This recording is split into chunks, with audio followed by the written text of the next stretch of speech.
Immigration numbers again. The Homeland Security Press Secretary Tyler Houlton released the following statement on Customs and Border Protection's Southwest border migration numbers for June. He said, following the implementation of the administration's zero-tolerance policy, the June 2018 Southwest border migration numbers declined by 18%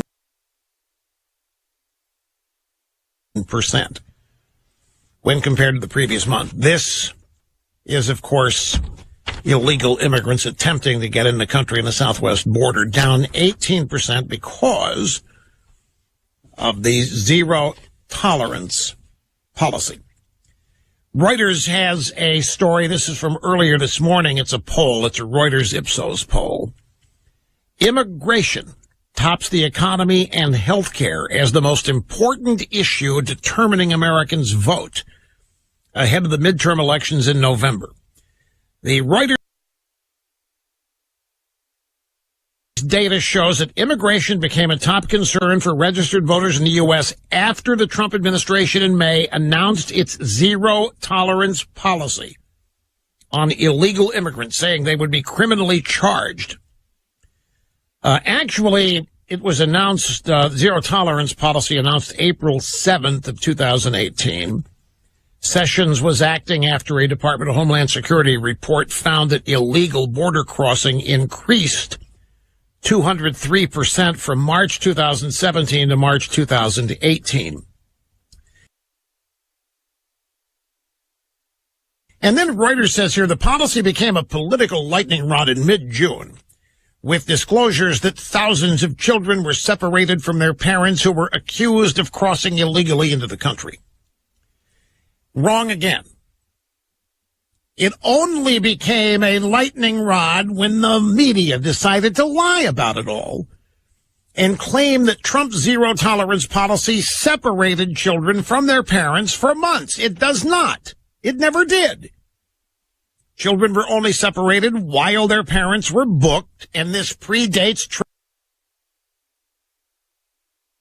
Anyway, this was nothing but a faux manufactured crisis. It's typical of the left. This is like Scott Pruitt. Supposedly all of these violations, nobody ever knew about the massive screw-ups in the Obama EPA because the media never covered any of it. The pollution of rivers, the mistakes made were legion, but you never knew because the media never told you about it.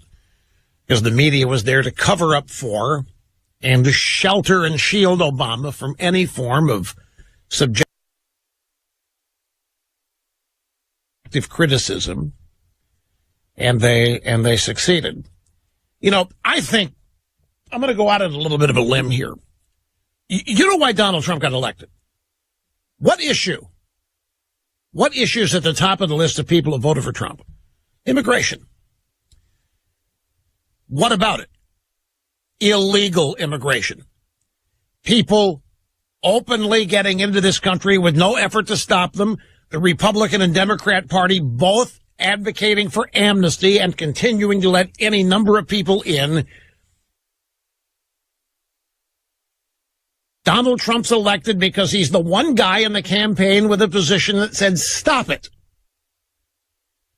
So, Donald Trump gets elected on that basis. There were other things, too, but that, I'm convinced, was at the top of the list. And it might have been tight. The top five might have been pretty close together, but it was at the top. The media then immediately begins on a charted course to destroy Trump's popularity and to specifically drive a wedge between Trump's voters and Trump. And as part of that campaign, they lie about it and suggest that they are succeeding. Stories here and there about, some Trump fans very nervous. Remember, every special election, the media would tell us that people now realize they erred greatly voting for Trump and are eager to vote for the Democrat now to make amends for their mistake. Every special election. And yet they were wrong every time because the Republican won practically all of them. There wasn't a bit of factualness. There wasn't a bit of truthfulness. to any of the allegations that Trump was losing his base. And yet, throughout these past years, well, the past months, a year and a half or longer, the media has been trying to suggest that many Trump voters are embarrassed and wish they had not voted for Trump, wish they could do it again, and in fact cannot wait for the next election to go out and correct their mistake. And part of that is to try to create the illusion, and that's what it is, that the people that voted for Trump on the basis of immigration are softening on it and are not nearly as hard on it as they were when they want you to believe that momentum and public opinion is shifting and is now trending toward being in favor of illegal immigration. Nothing could be further from the truth. Immigration today remains the number one issue in the Reuters poll and any other because people are fed up that nothing is seriously being done to stop it and that Trump is not being offered any assistance in doing so. Well, in the midst of this comes this story about children being separated from their parents. And the same technique is used. Every time the story is reported, it's along the lines of the whole country is shocked. Donald Trump has gone too far now. Donald Trump has really stepped in it now. I don't care what the American people think about abortion, said the media. The American people do not think that children should be separated from their families. Slam dunk. Everybody in America thought that was happening and thought Trump was responsible for it. That was the image presented by the media. And I'll bet you that's not even close. I'll bet you the number of people that were genuinely upset about that is far fewer than what the media would lead you to believe. Now, on the other hand, I was out in Los Angeles last week, and after the program on a couple of days, I had occasion to run into my golf. I didn't get to play much golf, but I ran into them anyway. And they're ardent Trump supporters.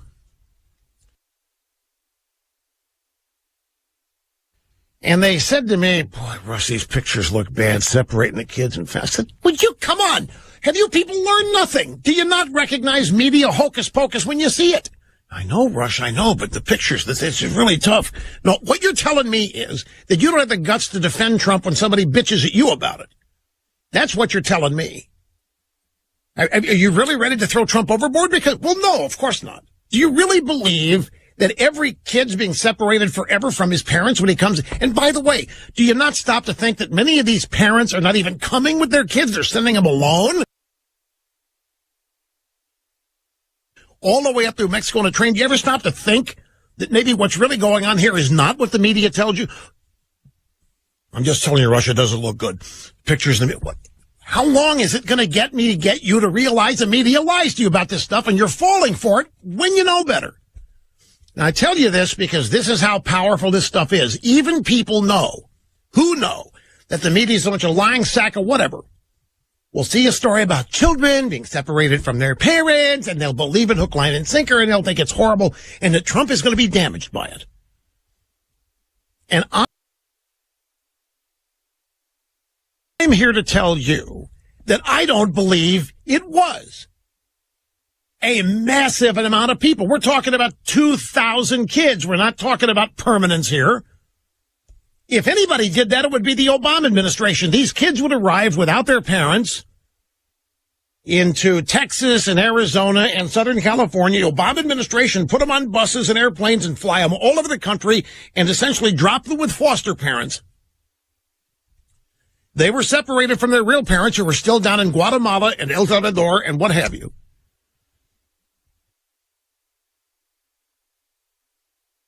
There wasn't any whining about it. There wasn't any crying about it. There wasn't any hand-wringing about it because the media didn't report it.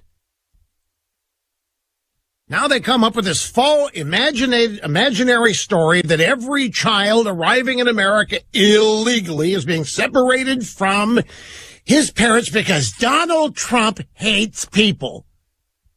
And it just ticks me off when people start believing this stuff when they know better. When they know the media lies, when they know the media exaggerates, makes it up, when they know the media is out to get Trump, they don't even stop and question it because it's about the children. We do more for the children of the world than many parents around the world ever do on their own. It just offends me to no end the idea, the allegation that because the United States happens to be run by a Republican, all of a sudden we hate kids. I've had my fill of this. 95 budget battle, Republicans accused of starving kids. It was a lie then. All this stuff is a lie now. Immigration is still the number one issue because people are fed up with illegal immigration and they want something done about it. Now we have this cockamamie objective to get rid of ICE. Now you suggest getting rid of the FDA or getting rid of the EPA or getting rid of the Department of Education, and you watch what these same people do. You can't do that. Why, that's outrageous. Those departments are for the betterment of America. You can't do it. But now they come along, same people that will not stand for government getting smaller, all of a sudden now want to get rid of ICE. Now, Rasmussen has some numbers on this. Yeah, I'm ticked about this. I really am. I'm sick and tired of this stuff. People not questioning it. At least some of the people I run into. Those pictures look really bad. What pictures?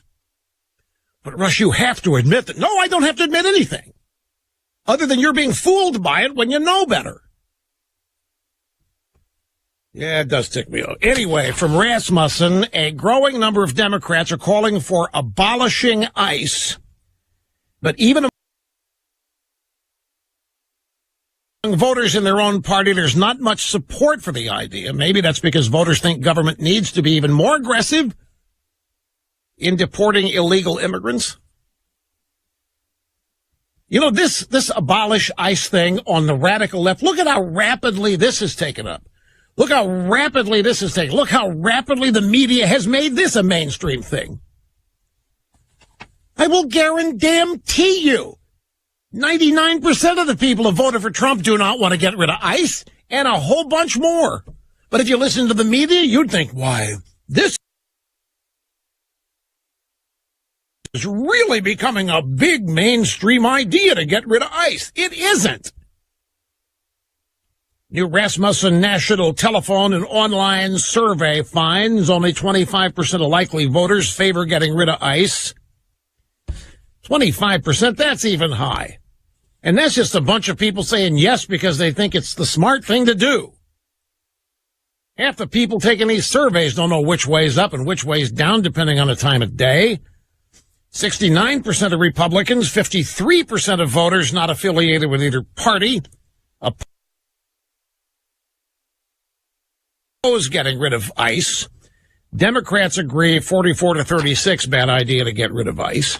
Here's Mike Pence. He went out to the Department, Immigration and Customs Enforcement today, and he addressed the employees there. That's audio soundbite number 20, and here it is. Opposition of ICE has moved to the center of the Democratic Party itself. Just when you thought the Democrats couldn't move farther to the left, leading members of the Democratic Party, including candidates for higher office, are actually openly advocating the abolition of ICE, an agency that protects the American people in our communities every single day. The American people have a right to their opinions. But these spurious attacks on ICE by our political leaders must stop. Fat chance they're not going to stop. The thing is that if the Democrats were in power and all of this was the rest of it going on, nobody would be talking about getting rid of ICE. They just tell them to stand down. They're not going to get rid of ICE when they're in power. This is nothing more than a new front and a new way to attack the Trump administration because they know the media is going to pick up on it and the media is going to make it appear and look mainstream. when it is actually fringe. Now, I say that, even though it's fringe, that's who these people are, folks. That it would behoove everybody to realize, as I keep saying, they believe this crap. They want to get rid of ICE because they want open borders. We get rid of ICE. That's not going to change the law. The law defining illegal immigration is still going to be on the books, even if we get rid of ICE. We're not going to change the law unless the establishment somehow regains its power and grants amnesty to everybody, which they're angling to do. But we're not going to get rid of ICE. It isn't going to happen. And Pence is right. Democrat leaders are picking up on it. You know why? Because if they don't, there's going to be hell to pay from their base. Their base is the radical left. Their base consists of a bunch of big money donors who have gone over the edge radical left. They almost are prisoners to these people. They have to say this stuff. You think Chuck Schumer, Pelosi really want to get rid of ICE? There's no way. Maxine Waters, that's another thing. As these people just want to get rid of all cops and get rid of all enforcement of the law as a way of making America fair after years and years of oppression. Let's take a break.